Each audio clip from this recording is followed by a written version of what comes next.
শুনেছিস কিছু? তুই এখন এখানে কি করছিস? এত হাঁপাচ্ছিস কেন? তুই জানিস না গ্রামে কি হচ্ছে? কিন্তু সবাই তো ঘর থেকে বের হতে বারণ করেছে, তুই কেন ছুটে ছুটে এলি? আরে আমার কিছু হবে না, কিন্তু আমি জানি না ওদের কিভাবে বাঁচাবো। মানে তুই বলতেটা চাস কি? গ্রামের সবাই বলা বলি করছে, যারা যারা হারিয়েছে তাদের সবার মধ্যে একটা জিনিস দেখা দিচ্ছে, আর তা হলো ওই জাদুই চাঁপা ফুল।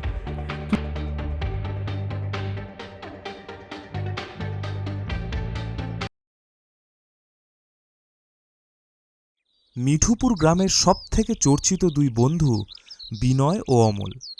গ্রামে এমন কেউ নেই যারা এই দুই বন্ধুর বন্ধুত্বের গল্প জানে না।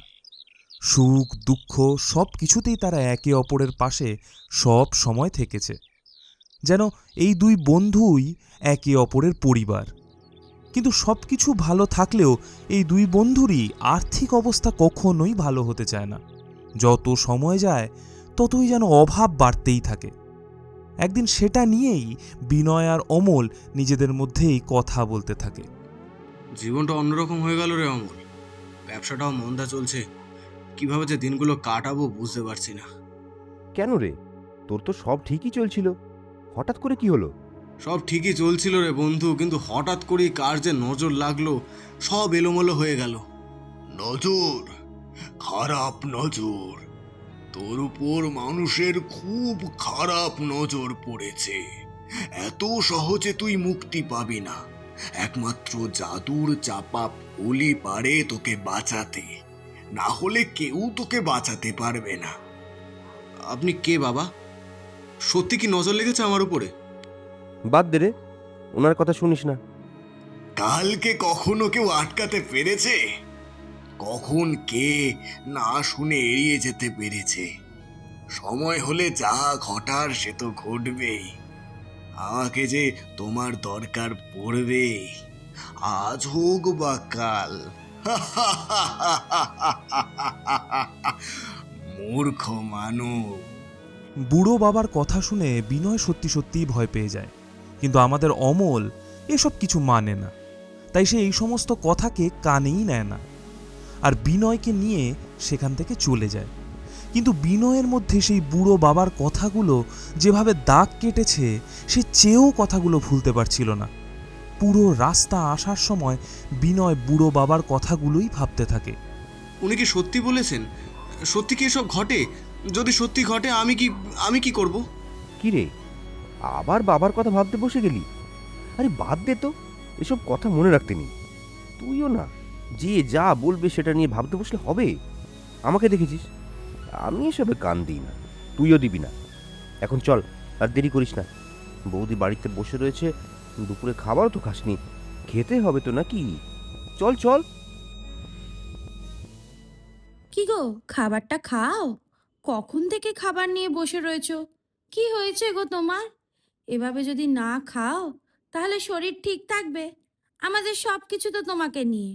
এত চিন্তিত থাকলে আমরা কিভাবে ভালো থাকবো?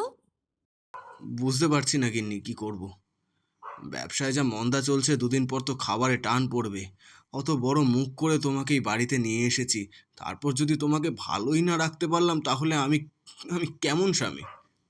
বিয়ে করে এনেছো বলে কি শুধু স্বামীরই দায়িত্ব থাকবে? স্বামীর পাশে থাকা কি স্ত্রীর দায়িত্ব নয়? তুমি নিজেকে এই সময় এত একা ভাবছো কেন? বিয়ের পর থেকে তুমি সবকিছু আমার জন্য এনে দিয়েছো। আমার মুখ ফুটে কিছু বলার আগেই সে জিনিস আমি আমার সামনে দেখতে পেতাম। আর সবারই তো ভালো আর খারাপ দুটো সময় থাকে, তাই না? যে সময় তোমার ভালো ছিল সে সময় তো তুমি আমাকে একটুও কষ্ট সহ্য করতে দাওনি। তাহলে আজ যখন খারাপ সময় চলছে তখন আমি তোমার পাশে থাকবো না, সেটা কি হতে পারে? প্রিয়, স্ত্রীর দায়িত্ব নিজের স্বামীর পাশে থাকা, আর আমি সেই ভালো স্ত্রী হতে চাই। তোমার মতন স্ত্রী যদি প্রত্যেক স্বামীর পাশে এভাবেই দাঁড়ায়, তাহলে হয়তো স্বামী স্ত্রীর মধ্যে এত ঝামেলা, এত বিচ্ছেদ এ সমাজে দেখাই যাবে না। যদি মানুষ বোঝে একটা সংসার স্বামী স্ত্রী উভয়ের সহযোগিতায় গড়ে ওঠে, তাহলে হয়তো দুজনের জীবন অনেক সুখের হবে। টাকা থাকুক বা নাই থাকুক, চেষ্টা থাকলে সবকিছুই পরিবর্তন করা সম্ভব হয়, এটা মানুষ বুঝবে। আচ্ছা, আর বলতে হবে না, এসব কথা ছাড়ো। জানো আজকে কি হয়েছে? কি হয়েছে গিন্নি? একজন বুড়ো বাবা এসেছিলেন। উনি বললেন এই গ্রামের শেষ প্রান্তে নাকি জাদুই চাপা ফুল আছে। একমাত্র ওই চাপা ফুল পারে আমাদের কষ্ট দূর করতে। ওই চাপা ফুলের কাছে পূর্ণিমা রাতে নিজের শরীরের রক্ত নিয়ে গিয়ে উৎসর্গ করে নিজের ইচ্ছের কথা যে জানাবে, তার ইচ্ছে খুব তাড়াতাড়ি পূরণ হবে। ওনাকে দেখে মনে হলো উনি খুব জ্ঞানী বাবা। যদি সত্যি এটা করে সমস্যা দূর হয়, তাহলে এটা একবার করা যাক না? তুমি কি বলো? সাদা দাড়ি, হাতে লাঠি বাবা, তুমি কি সেই বাবার কথা বলছো? মানে তুমি কি চেনো ওনাকে?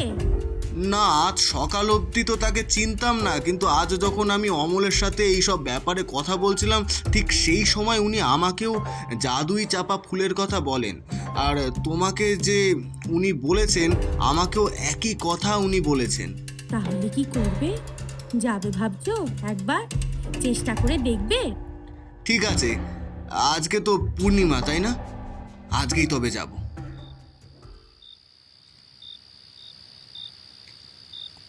এটা তো বোধহয় সেই চাপা ফুল। কি অপূর্ব সুন্দর লাগছে পূর্ণিমার আলোতে। মনে হচ্ছে যেন এই ফুলের জন্যই আজকের পূর্ণিমার আলো এত সুন্দর হয়ে উঠেছে। নজর, খারাপ নজর, তোর উপর মানুষের খুব খারাপ নজর পড়েছে। এত সহজে তুই মুক্তি পাবি না। একমাত্র জাদুর চাপা ফুলই পারে তোকে বাঁচাতে, না হলে কেউ তোকে বাঁচাতে পারবে না। অবধি এই জীবনটা অনেক কষ্টের মধ্যে দিয়ে কাটিয়েছি। আমার শুধু একটাই ইচ্ছা, তা পূরণ করে দাও, দয়া করে পূরণ করে দাও।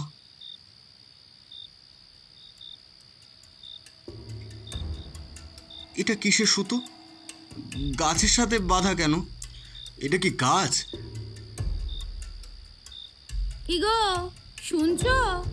ঘুম থেকে ওঠো, কি হয়েছে দেখো। কি গো, ওঠো গো। কি হয়েছে? সকাল সকাল চিল্লাচ্ছ কেন? কি হয়েছে বলো না, বলো কি হয়নি। সাধু বাবা একদম ঠিক বলেছিলেন, আমাদের স্বপ্ন একদম সত্যি হয়ে গেছে। আমাদের দুঃখের দিন শেষ হলো। কি হয়েছে বলো তো? ভনিতা করার দরকার নেই গিন্নি, কি হয়েছে আমি ঠিক বুঝতে পারছি না। এই দেখো, আমি কি পেয়েছি মাছের পেট থেকে। সকালবেলাতেই মাছ কিনেছিলাম, মাছ কাটতে বসে দেখি এই রকম। আরে এটা তো মোহর। সত্যি গিন্নি, আমাদের দুঃখের দিন তো সত্যি চলে গেল। তুমি সকাল সকাল আমাকে যা দেখালে, এ তো আমাদের ভাগ্য খুলে যাবে গিন্নি, আমাদের ভাগ্য খুলে যাবে। একদম ঠিক বলেছো। ঠিক আছে, কিন্তু তুমি ঘরে থাকো, আমি বরং একটু বাজারের দিকে যাই। এই মোহরটা বিক্রি করার ব্যবস্থা করতে হবে। কোনো এক বড় জায়গায় না গেলে এই উপযুক্ত দাম আমি পাবো না, তাই হয়তো আমার আসতে অনেকটা রাত হবে। বিনয় এই বলে মোহরটা নিয়ে চলে যায়। বিনয়ের কানে কিছু শব্দ আসতে শুরু করে। শব্দটা ফিসফিস করে হয়। মনে হচ্ছিল যেন কেউ বিনয়কে কিছু একটা বলার চেষ্টা করছে। বিনয় ভয়ে জড়সড় হয়ে যায়। ও সারাক্ষণ মনে হতে থাকে কেউ ওর পিছনে পিছনে আসছে। আর তখনই বিনয় শুনতে পায় সেই কথাগুলো। তোকেও যে আসতে হবে, তোর সময় এসে গেছে। তোকেও আসতে হবে, তোর সময়ও এসে গেছে। কোথাও পালাতে পারবি না তুই। আর বাকিদের মতো তোকেও আসতে হবে।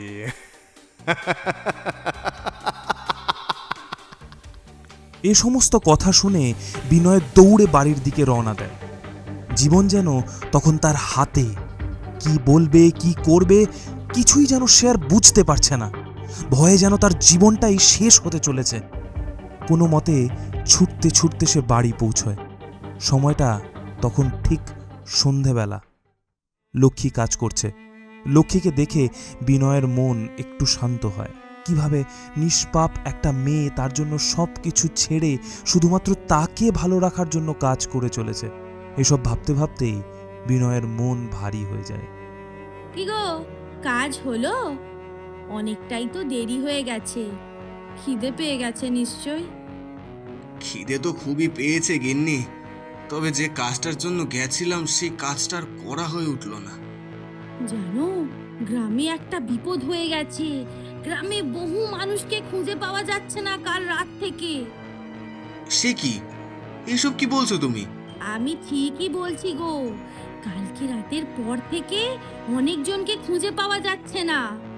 লক্ষ্মীর বলা কথাগুলো বিনয়ের মধ্যে ভয়ের তো দাগ কাটে, কিন্তু বিনয় সেই মুহূর্তেই কিছু প্রকাশ করে না।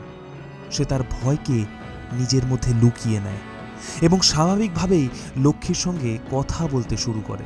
বিষয়টা তো ভাববার, চিন্তার বিষয় খুবই। গ্রামের লোকেরা কি বলল? গ্রামের লোকেরা রাত হলেই কাউকে বেরোতে বারণ করছে ঘর থেকে, কারণ কালকে নাকি মাঝরাতের পর থেকে ওদের খুঁজে পাওয়া যাচ্ছে না। কিন্তু যাদের খুঁজে পাওয়া যাচ্ছে না তাদের কি হবে? গ্রামের সবাই কিছু ভাবলো?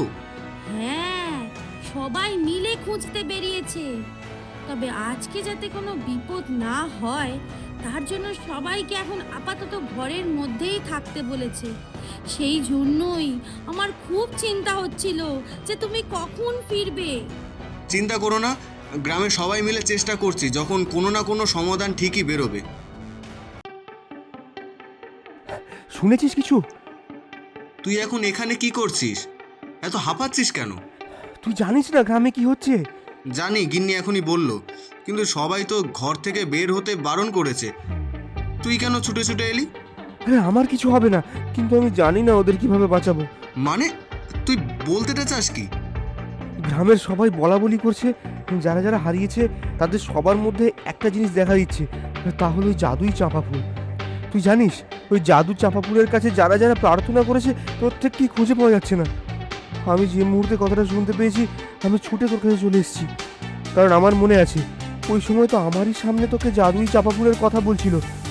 আমার ভয় করছে, তুই যদি সত্যি হয়ে এত চাঁপা ফুলের কাছে চলে যেতিস তাহলে তোকেও খুঁজে পাওয়া যেত না। তাই তোকে সাবধান করার জন্য আমি ছুটে এলাম। মানে এসব কি বলছো অমলদা? জাদু চাপা ফুলের জন্য সবাইকে খুঁজে পাওয়া যাচ্ছে না?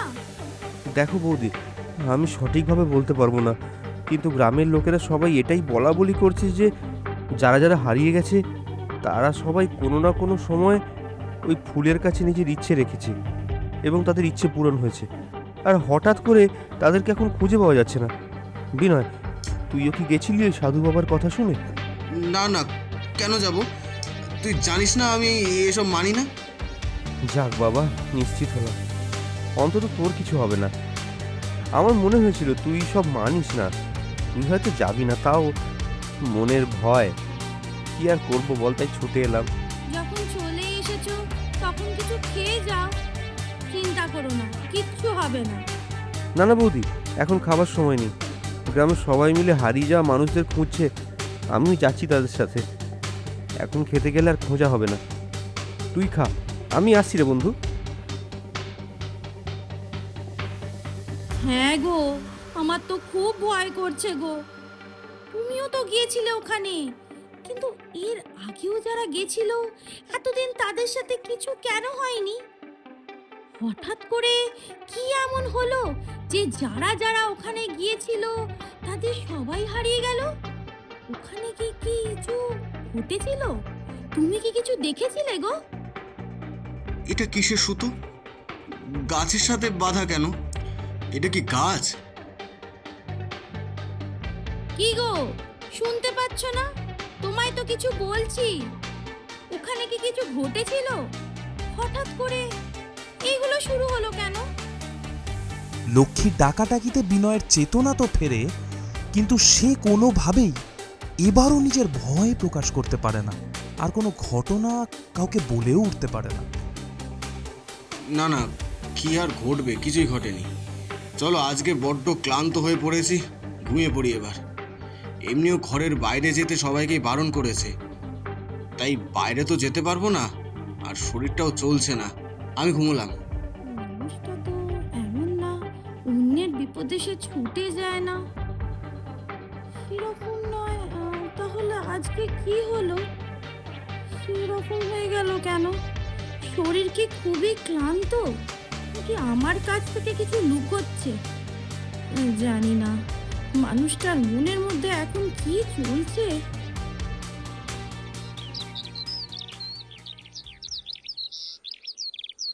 কই গো, কোথায় গেলে তুমি? বাইরে গেলে নাকি? শুনছো গো, কই গেলে তুমি?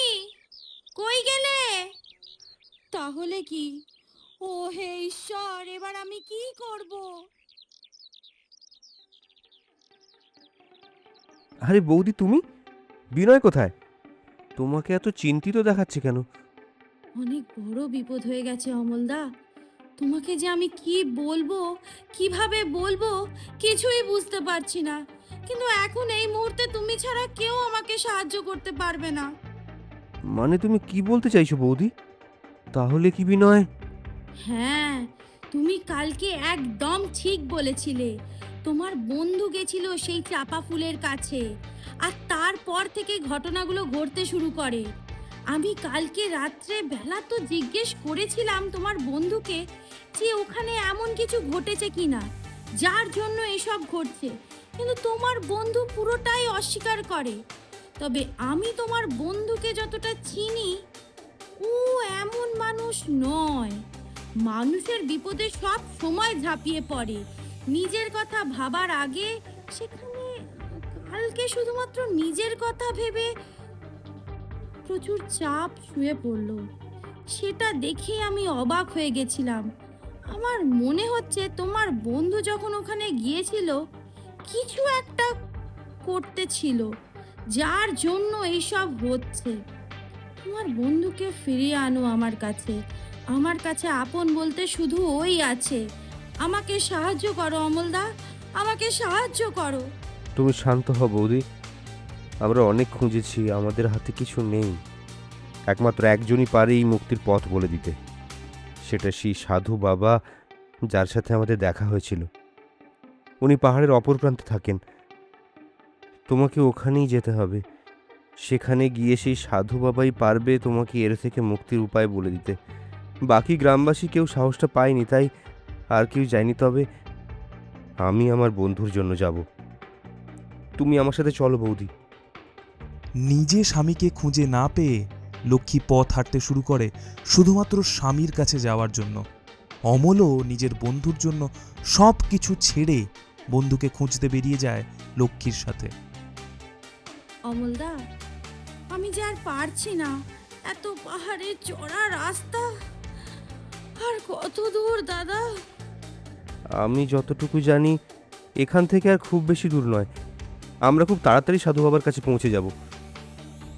থেকে খুব সুগন্ধ ভেসে আসছে। আমাদেরকে ওদিকে যেতে হবে।